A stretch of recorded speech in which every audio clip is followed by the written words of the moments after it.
Hi everyone, welcome to another episode of our SpeakOut series. I'm Rhiannon Wicks and I'm the coordinator of the Bolt Foundation and the moderator for today's career discussion focusing on the area of flooring installation. The Bolt Foundation has a very simple but important mission to inspire the next generation of construction professionals right here in the Greater Toronto Area. One way to do that is to ensure that young people have the information they need to choose a career that they are passionate about and can be successful in. This series facilitates the discussions on some of the in-demand careers in the construction industry and how people can get started. Our panel is made up of industry professionals, including employers and senior staff, to provide useful insights into the education and training requirements, physical demands, what to expect day to day, and advancement opportunities within the specific construction career. I want to acknowledge and thank our series sponsor, RBC Future Launch, for their generous support of this important initiative to help close the information gap and get more youth interested in construction careers. Let's hear from our sponsors now. Hi everyone, my name is Mark Beckles and I'm the Vice President of Social Impact and Innovation here at RBC. Today, youth are the most unemployed age group in Canada, with almost 800,000 young Canadians not currently in employment, education, or training. Canada's skilled tradespeople that have long been the backbone of our economy are more critical than ever, and so is solving this sector's main challenges: the underrepresentation of women and immigrants, the need to double down on digital training, and the ongoing stigmas around trades careers. And while these challenges are significant, so are the opportunities. Through the RBC Future Launch partnership with Bolt, we aim to ensure that you understand what opportunities are available in the skilled trades industry and how to get started in a career that you are passionate about. Because at RBC, we see a future in your future. Today's discussion focuses on the field of flooring installation and some of the career opportunities available. Let's take a look at what a flooring installer does on a high-rise construction site. Well, we're ready to start laying the floors. Before we lay any floor, we go through the concrete, make sure it's flat, ready to go, and then we'll start our lines with the chalk line, center of the room. So we lay the rubber glued to the concrete, and then we glue the herringbone pattern or plank to the rubber. So it's a double glue process. These homeowners chose the upgrade. More difficult to lay this, it takes more time. You have to make sure everything's tight, everything's in line. So he's gonna lay his first line, let that dry, come back tomorrow and continue the rest of the floor. So it's important to lay this first line and let that sit. Make sure nobody walks on it and shifts the floor. You're gonna have to make sure your line is straight right off the bat. Your line's off slightly, the whole room, the whole unit is gonna be off. And you wanna keep that pattern going throughout the unit. It's a pattern a lot of people are choosing now. It's become more popular. It's different than your standard plank. It's more of a luxury style floor for sure. It's not a standard, it's a different look altogether because it carries right through the unit. It's basically preference, right? Installing the floor is, especially for this pattern, you need experience. Not anybody can lay this. There's very few that can actually lay the patterns, and it's definitely a skilled trade to carry a floor like this. Anybody can do a straight plank or a laminate floor, a vinyl floor, but doing a double glue down herringbone takes skill. So with that great visual of the work, we'll start introducing our panel today. So we'll start with Frank to my left. Frank, go ahead. I'm Frank DiCurio, president of Rosewood Flooring. I've been in business for over 40 years. What can I say? It's harder today to get people to do this type of work. It's back-breaking, and we're always looking for good people to work for us. Awesome. Yeah. Thank you for that. And we'll move on to Sean. Good afternoon, everyone. Sean, I'm manager at Rosewood, taking care of all the jobs and men, looking after all the installations, and from beginning to end. Perfect. Thank you, Sean. And last but not least, tuning in virtually, we have Alexandra. Hello, my name is Alexandra. I'm a female entrepreneur and a tile installer. I own the company of Females Touch Renovations Incorporated. Awesome. Thank you. So Alexandra owns her own business and Females Touch Renovation, so she focuses on tiling. We're here at Rosewood Flooring today, and they focus on installing hardwood, laminate, vinyl, so other types of flooring. So with that, we will kick things off, and I'm going to pose a question to Sean. And don't mind me reading my paper. I do not have the questions memorized at this time. So Sean, what is a flooring installer, and what does this trade do as part of the construction process? Part of the construction process is we're one of the last trades. So when the units, all the rough finishes are done and we go in, put our floor down, that's what the homeowners are going to be living on. So it's one of the last things before appliances, really. It depending on the job, it could take 2 days, 3 days to finish this floor, cover it up, and we leave the unit. Perfect. And so what sectors do flooring installers work in? More of the finishing sector.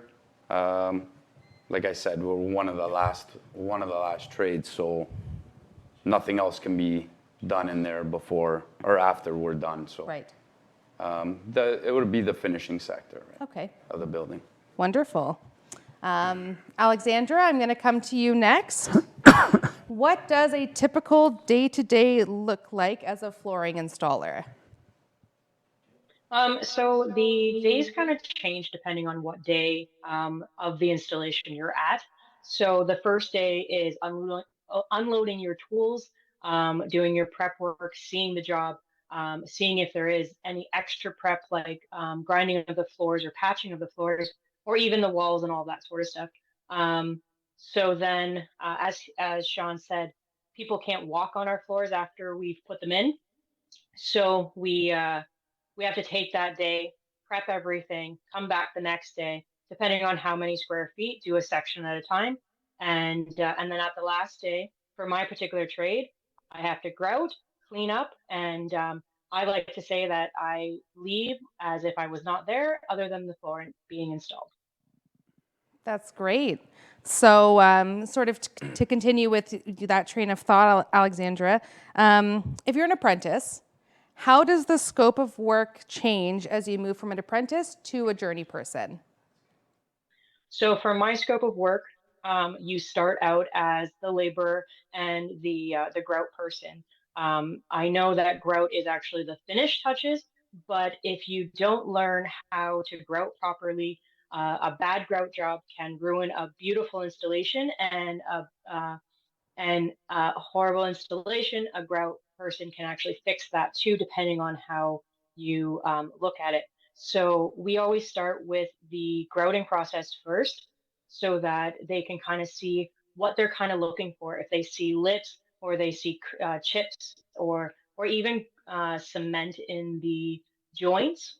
And then you learn what you don't want to do while you're grouting, right? So, because if there's more cement to clean up, then your grout takes longer and you just don't want to do that. So then what happens is that we move you on to smaller sections, usually where people can't see it.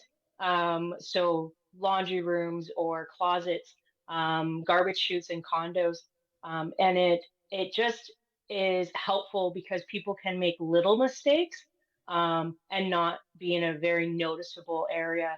You don't want to put a brand new apprentice on a lobby because everyone's coming in there. That's like your gold, your gold standard areas. So you want to start in the small areas like backsplashes and laundry rooms and garbage chutes, and then as they get better with the simple areas where it's stack pattern and smaller tile, then we can bring them into bigger areas, bigger tile, and more advanced designs. So, and then you're usually working with an installer on an everyday basis so that you get to pick up on the little details here and there. That's great. So, Sean, sort of jumping from that, so as a tile on Alexandra's coming from a tiling perspective, Correct. from a hardwood, laminate, vinyl flooring perspective, the herringbone that we saw. Is there a similar process? Yeah, more of the similar process. With us, it's, again, they're going to be the same, start as a labor doing all the small stuff, the prep work, the cleanup, the covering the floors, working with the main installer. He'll slowly get him to do saw cuts and working with the tools. So, Perfect. but that'll come later on. You're doing a few months of just labor and slowly learning the tools. And then eventually they'll give him a bedroom. He can install the bedroom, or she, and take it from there. Perfect. Yeah. That sounds great. Yep. So, Frank, now I'm going to put you on the spot. Oh, no, I thought I didn't have to say anything. Frank thought he was getting out of this one. So, as an employer, Right. can you tell us the types of duties installers do on construction sites and what skills someone should have to be successful in this trade? Well, it's always trying to find the right person. Yeah.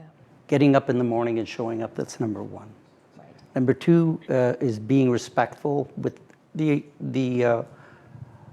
coworkers, homeowners, supers. And number three, being able to think and look ahead and listen. That's pretty much the beginning of it all. Right. I think that a person, you can tell a person just the way he acts or the way he conducts himself, whether or not you think he's going to be a good installer employee. Right. Right.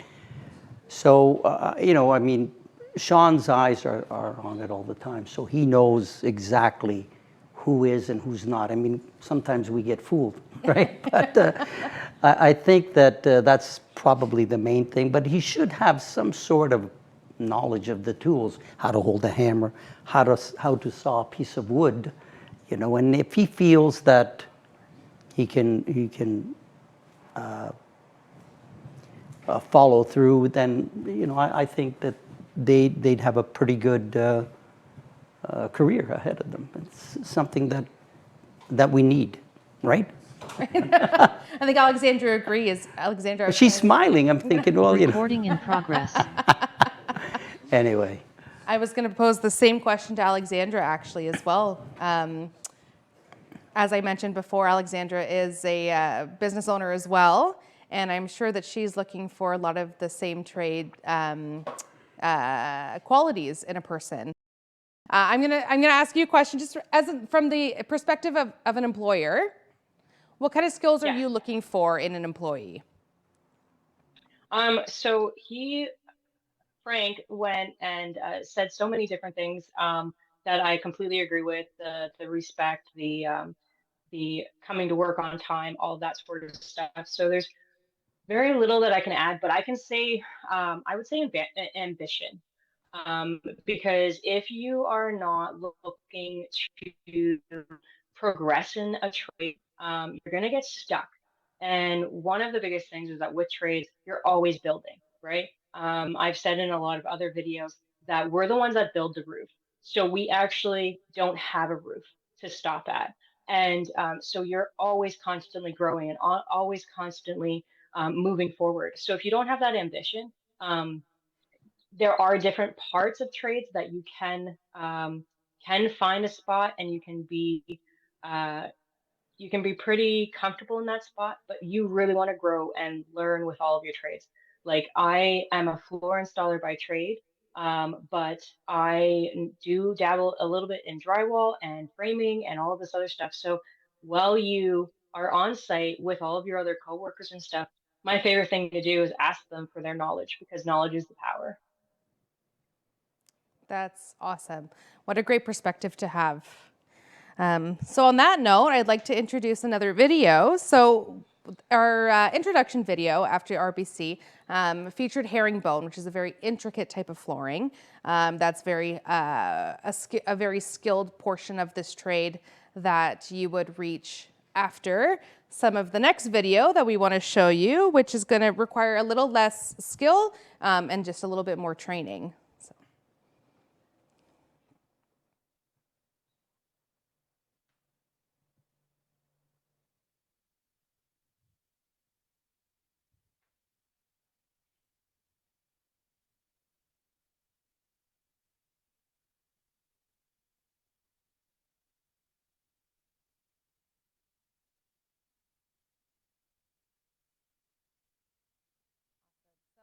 I believe that's called plank flooring. Am I right? Am I wrong? I'm right. Look at that. I learned something last Friday when we were on site.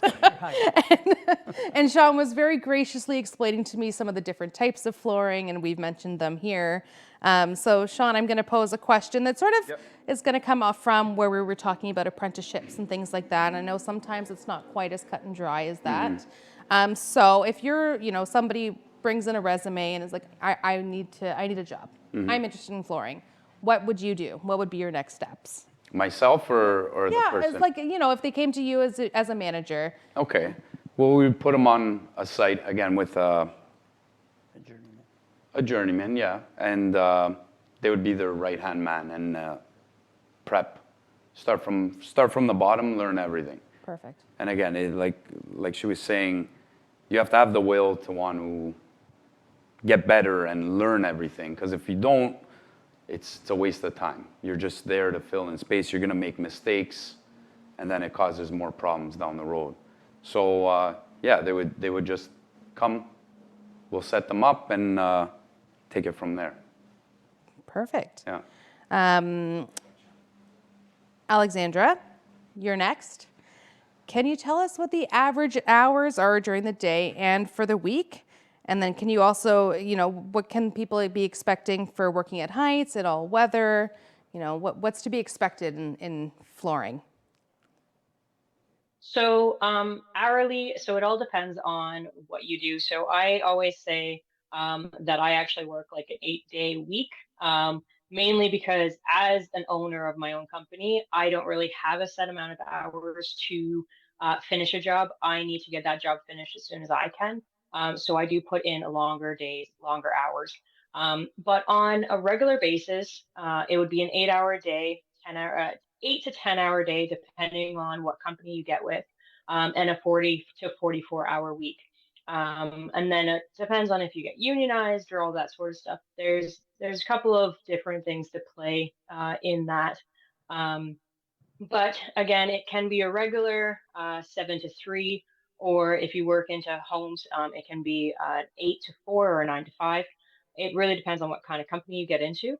And then when it comes to weather and all of that, with us, our biggest, especially with tile setters, our biggest thing is bathrooms, especially if we're in smaller renovations, because we are building your bathroom.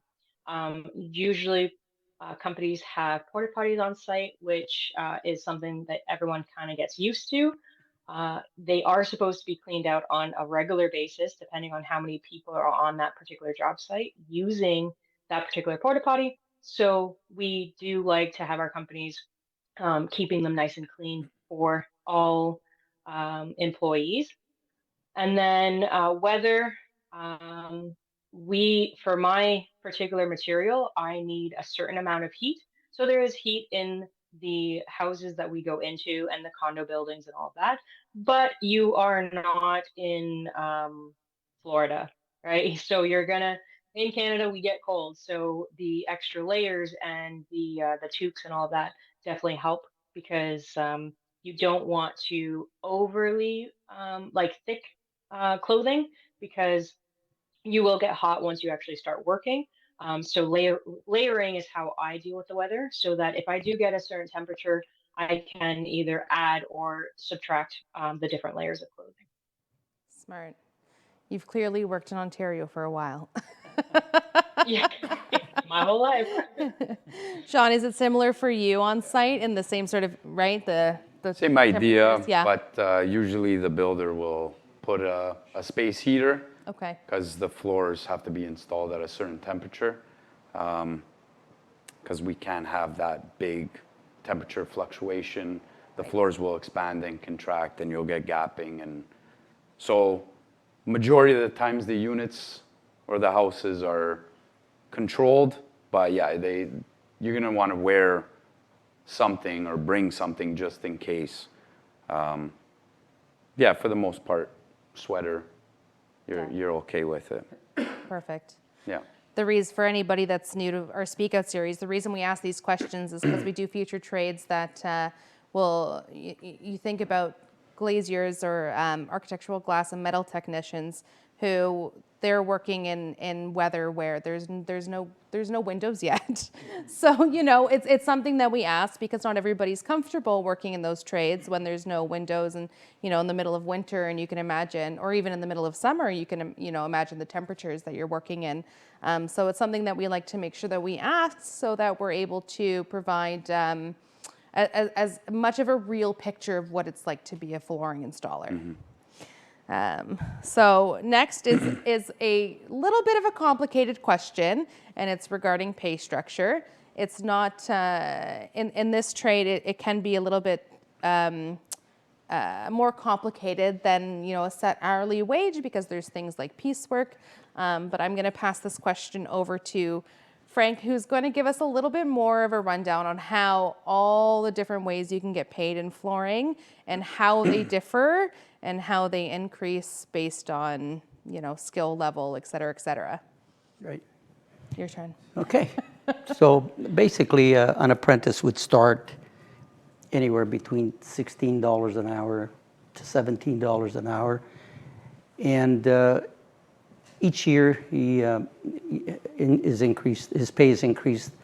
If you're unionized, then usually it's 25% of your first year, 50% of your second year, 75% of your fourth, and then a full journeyman's. Now you can make, as an installer, if hourly rate unionized, probably about $65,000 to $70,000 a year. Piece workers will make a lot more, but usually piece workers have helpers, and they can be quite substantial. I mean, I don't follow them or where they live, but I'm sure they're living well. So I think that someone that's looking to make money for their families, it's a good trade. It's hard. It's hard on the back, hard on the knees, as she knows too. It's not your typical, you know, office job that's 9 to 5. And you can start. You work at 7 till 3, 7 till 4, and we'd like jobs to be finished, not halfway where there's 5 square feet left and they come back the next day. Right. So anyway, it just takes a little bit of sense, right? But you can make a good living. So $30,000 to $75,000, and piece workers over $100,000 a year, maybe 125, 30. Wow. So you can make money if you're a skilled. You put in the time. Yeah, and you put in the time. So I hope that answers your question. Yeah, no, absolutely. Right. It's, you know, I think that just shows the sliding scale where you can make, you know, you start at minimum wage, you put in your time, you earn your hours, Exactly. you work as hard as you can, and you prove yourself capable. Right. And you move up in the chain.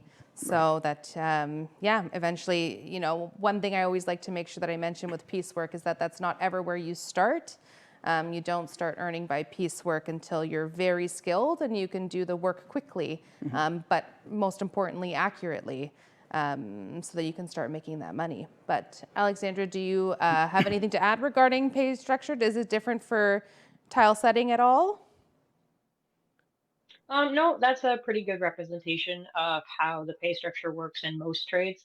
You do start out as an hourly worker at a smaller wage of like around $16 to $17, which is where I started number of years ago.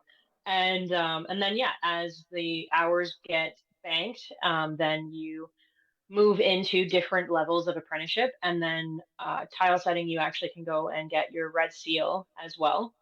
So once you get to the journeyman status, then you can go and write your red seal, and then across Canada you are a tile setter. That's awesome.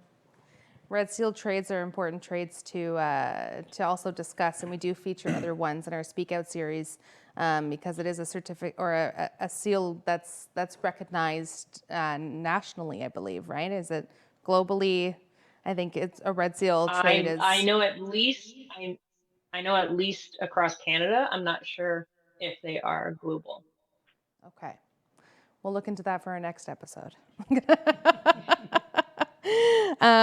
So my next question, I'm going to pass over to Sean, and we have talked about this a little bit in terms of how someone can get started.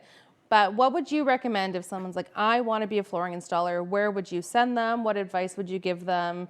Is there a training center? Is there a website? Is there anywhere that? Well, they would have to go through the union if that's the case, but I would suggest they start learning tools, small tools, because to get them jumped right into flooring it's going to be a little bit of a shock. Right. So they have to have some type of skill in the trade, working with, like Frank said, the hammers, the small stuff, the knives, the this, that. Get yourself involved with that. Go set yourself up in the union. They'll get you working an apprenticeship, and then later on down the road we can talk and put you somewhere after that. Wonderful. Yeah. And for this type of floor, so there's 2 unions, if I'm not mistaken, right? There's Local 27, and then there's Local 183, depending on what type of flooring you're going to be getting into and what kind of journey that you're going to take in your career. Alexandra, is there a different union for tile setters? Or do they fall in the same union? Yes, there's 2 as well. Yeah. There is 183, and they do have a training center. And then there is Local 31, which is the Tile, Marble, and Terrazzo Union, and they also have a training center. That's awesome. So all of these unions will have websites and ways that you can get, start your journeys, get more information. Many of these union centers you're welcome to call, and they'll answer your questions. There's a wealth of information online on how to join a union. So if that's something that anybody's interested in, a simple Google search will take you to where you need to go. Next question is, I'm going to pose this to sort of everybody, but I'll do it in order so as not to confuse anybody. So, does someone need experience or any training to get started in sort of either of these trades? What would your thoughts? Say that again, I'm sorry. What kind of training do you require? Is there anything specific, or would you take somebody, right off the bat if they showed enthusiasm? Like I said, you want somebody that knows how to swing a hammer, number one. Yeah. Right? Knows a bit of mathematics, and knows how to work with their hands. You'll know. Yeah. Once a person gets on a site, you can see the way they act, how they move, thinking ahead, because if an installer's installing and there's something ahead that's got to be moved, or something's got to be passed. If he's just sitting there waiting for the installer to tell him what to do, there's got to be initiative. You have to understand the site. But not everybody has that quality where you're willing to help and say, I'm here to help him. This is what I'm doing. Right. So it's attitude too. But yeah, you need to have a bit of, I guess, not respect, because respect, not everybody does, but it's more understanding, the position that you're in and looking ahead. It's just that sort of instinct, Yeah. And some have it, but a lot of them don't. Right. And we're lucky. Sometimes you find that of, every 10 guys you get, you may find one guy that's like right on the ball. And then there's guys that you teach. Anybody can learn. You don't expect people to be an installer as soon as he hits the floor. Right. So that's my take on it and what I've seen in the last 40 years. And they've come and gone. I had people come in telling me they're installers. They show up to the site. They have no saw, no hammer, no clue. Right. So he'll last like 3 hours. But the installer that's on site will come back at the end of the day and say, don't even bother. Because it's attitude too, right? Yeah. So you pay him for the day because you don't want arguments, and then he's gone, and then you work on the next guy, right? Right. So that's my experience in the last 40 years. What about you, Sean? Yeah, it's more or less Similar? the same idea. They have to have that drive to want to help and want to learn. like we said before. So if they don't want that, it's just going to be a waste of time for them. Right. And like Frank just said, we don't expect them to come in and, well, you don't know what you're doing. We'll teach, but if they don't want to learn, that's it. We will give them a chance. If they don't want it, then go our separate ways, right? Right. Up to them what they Yeah. wanna make of But yeah, some skill is needed for sure. Not skill, but small, it. You need the smarts. yeah, and Yeah. some math, learn a measuring tape, stuff like that. Yeah, Yeah.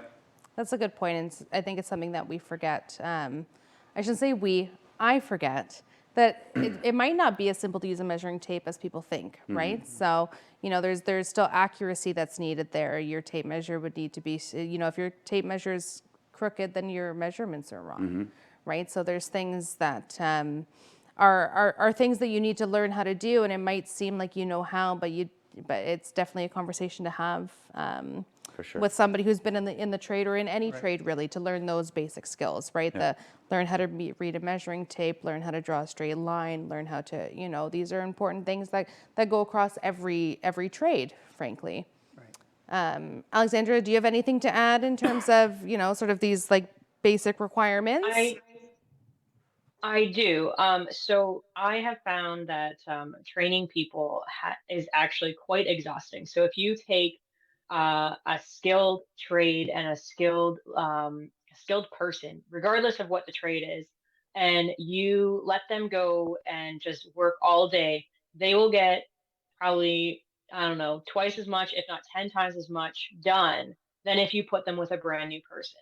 Because what happens is that just like anything else, driving home, doing homework, all that sort of stuff, our brains drop into autopilot. And so I know that when I'm by myself and I'm installing my tile, I know I have to measure here, I have to put my line there, I have to cut this.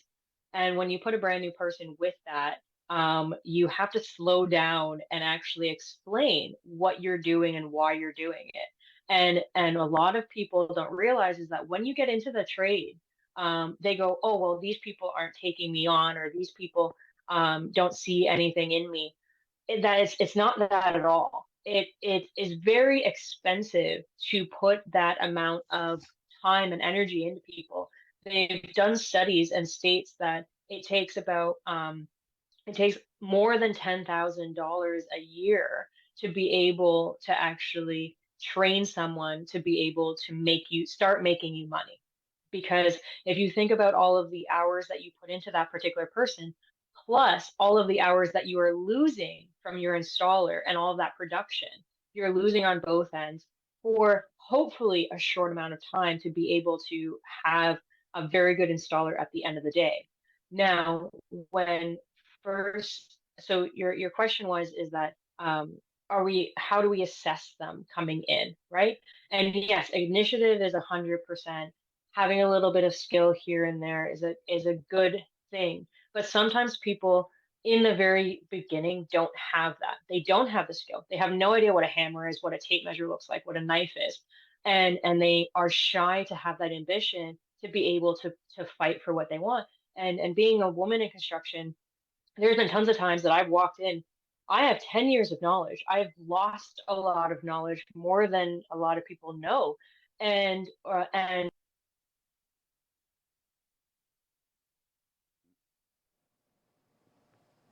Alexandra, I think we lost your audio.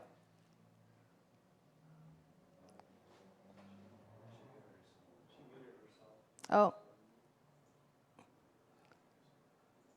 they lack the knowledge. So there's so much to it that just having an interview with someone, you're not going to be able to know what they know or what their ambition looks like from today till 6 months from now. Because I know a lot of people. I've trained my sister. I've had my dad come and help me. And the first couple of days, I just want to throw them at the wall because the thing is that they don't see where I need to be in 5 minutes or 10 minutes, right? But now working with them every so often, every couple of months, they get better. right? My sister knows that, oh, well, once I get to this stage, I need this piece of equipment, or if I get to that stage, I need this tool. And she's able to take on that ownership and all of that. Whereas when they first started, that wasn't what they were sitting there twiddling their thumbs, looking at me, going, well, what do I need to do next? And you have to teach them that. And even myself, I started out that way too. And I was with peace workers, and they taught me, like, Alex, you need to keep moving. You need to get ahead of me, because they're not I'm supposed to be there so they don't have to slow down, right? And for the first little while, you slow them down and they get upset with you. But if you are able to get over that hump and get into the construction, get into those doors, then you have people who are going to look out for you, and you have really good installers at the end of the day. But sometimes you just got to give them that chance. I think that's a better answer. Yeah. Yeah, I think That was a good forget answer, it. Alex. She should manage Yeah, I Rosewood. know, right? I guess it's the age. It's the Miserable old man. the wizard. Yeah. Alex, But it's right. please You wisdom. have to have that patience. Of course Yeah. you to do. teach You someone, do. You do. 'cause Yeah. At the end of the day, you're going to be losing money, but maybe after a month, you'll gain double time. So Yeah. Yeah, but they need But, that attitude when they come in. If they yeah. got a good attitude, anybody can learn. yeah. Yeah. You know, if they want to. I think that's what it is, the want to learn, you know? And it's the guys that come in with a chip on their shoulder, I really don't want to be here. And what are you doing here? You know what Yeah, I mean? yeah, no, Those are- absolutely. yeah, I anyway. find Yeah. it's the criticism. Sorry? Yeah. People Criticism, don't. yeah. I find it's the criticism. If they Yeah. are not able to take the criticism to better themselves, then they because I'm not trying to tell you that you're doing something wrong. I'm trying to better you as a person so that the next time you do it, you learn. So Exactly. Yeah, I think in any industry, any trade, you have to be able to receive constructive Sure. criticism, Yeah. Yeah. right? Because it's not about you as a person. It's about learning the skill and acquiring the skills necessary, Right. right? And every skill is a tool in your toolbox, and a lot of them do take you across different trades, right? So it's you're training and you're learning for a reason, because you don't instantly walk on a site and know what you're doing. Yeah. Right. So, I mean, I walk onto job sites all the time and I have no idea what I'm doing. Well, So, you can get, and you can also have a problem with an installer that says, don't bring me this guy, I don't have the time. Yeah. And you can't put that apprentice or a kid or anybody with this installer because you just won't tolerate it. last, yeah. So there's certain installers that will take them under their wing and teach them that have a bit of patience. absolutely. So it depends on where you're going to put them. You know, you want to put them with the right installer so that he can succeed. You don't Right. want to put him with an installer that says, he's an idiot, I don't want to, you know. Yeah. And it happens all the time, Yeah. right? So, yeah. Is there a basic sort of across like all flooring trades, and I'm going to talk to you as well in terms of tile setting, is there a minimum requirement? Like, do you need grade 10, grade 11, grade 12, high school, college? No. Like, is there anything? There's no requirement. You need your safety, your fall arrest, your WMIS. That's basically what you need. As long as you have that, you're able to work on these jobs. Right. Well, I've had many installers in the last 40 years that had grade 5 education. Yeah. Came from, you know, from Europe, from South America, everywhere, from all over the world, Yeah. that don't have an education. And these guys, I mean, you should see them cut and, you know, doing ellipticals and things like that, where we calculate everything, and they just know it. And somehow or another, they've learned in the past, but these guys are like carpenters, Yeah. Right. carvers. We had one guy, he had a grade 5 education, and you should see some of his wood carvings. Amazing. He made his own furniture. So no, I don't think you need, I mean, nowadays it'd be great, but you just have to, some of them are born too. I mean, they're just And that's- handy, and they've got that knack, but you know, it's how they were raised. You know, a lot of them were raised on farms where they had to fix their own things or build their own things, and they were handy. You know, now it's just different. It's a different world these days. Yeah. And we've got to sort of pluck them and find them, right? It was easy before. We had so many people come in, and they were skilled trades. They would teach us. Yeah, You know what I mean? absolutely. Yeah. So, Alexandra, for tile setting, is there anything specific, any specific So, grade levels? so paperwork wise, it's always good to have your high school diploma. And there are different trade schools and all of that sort of stuff to be able to get into. Um, Minimum requirements, as the two gentlemen have mentioned, there is nothing really. I know so many people who are in these trades that, oh, my cousin or my brother or my dad or it just runs in the family. When it comes to flooring and installation and all of that, because people don't think that it takes a lot of brain work to be able to put in floors and lines.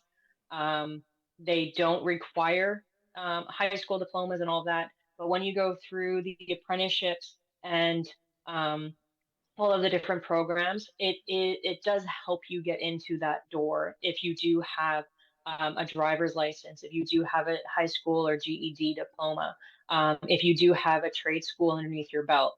If you have all of these things, and then of course, plus all of your safety stuff on top of that, if you have all of these things, it does help you get into trades a lot easier. But there is no real requirement. Mainly, if you're in certain jurisdictions, you do have to be unionized. But even in those, if you're getting into a smaller company, unionization is not even a requirement as well. Right. So it's a very it seems like a very accessible trade in that there's many different avenues you can explore with many different levels of education. Obviously, we always promote education, of course. Like definitely, finish high school. You can finish and you can work part-time. So I find some of the struggle with youth right now is that it's hard to complete your high school diploma and not be able to afford lunch and dinner. So I think what an important take home for young people is that you can work after school, right? You can work on weekends. You can, and some of these trades, like sometimes there is evening work available. Some unions have, they actually pay extra because the night you work overnight as opposed to during the day. So there is a lot of opportunity out there to be able to complete high school and work. So, we definitely recommend always finishing your high school diploma. That being said, I don't personally have any other questions to ask anybody. Is there any words of wisdom, though? Anything that we missed that is really important to know about flooring, tile setting? No, I think we covered everything. covered it all. Yeah. Alexandra, any last thoughts? There was just one. There was just one that I know we haven't quite touched on the topic, but I am one of the few female entrepreneurs in the country in the company that has been about 10 years in construction now. And I know that there was a question about women and construction, and I do advise a lot of people to go into it, regardless if you are a woman or different ethnic backgrounds or anything like that, because it is such a great opportunity, right? It is not necessarily the most pretty or ideal work sometimes because it does get messy and cold in the wintertime because definitely it's Canada. But it definitely, if you are in love with it, it definitely is definitely worth going and trying to get into. Thank you for that. Yeah. A lot of the installers too are getting older, right? So it's good for these younger generations to come up and start learning everything. And they can build themselves up and start making some good money. So Yeah. Yeah. a trade is definitely a good idea, for sure. Yeah, there's a lot of really amazing people out there that are willing to train and teach. And when you're learning from a journey person or even just a very experienced tradesperson, the passion that comes through and being able to learn from them, it's not something you can learn in a textbook, right? You need to learn with your hands, and you need to listen to the people that have been doing it for 20 years, because the amount of wisdom that they have to impart is substantial, right? So I was saying, my grandparents always, you learn from your elders, and An elder doesn't necessarily mean an elderly person. An elder is somebody older than you, right? So you might learn something from somebody who's only might be 5 years older than you, but has 10 years more work under their belt. And you can learn a lot from these people. So on that note, I'd like to thank everybody for welcome. participating, for imparting your having us. wisdom, and it's been a great discussion. And we'll bug you if we need to. No problem. Okay. Find Thank us you, everybody. installers. Yeah.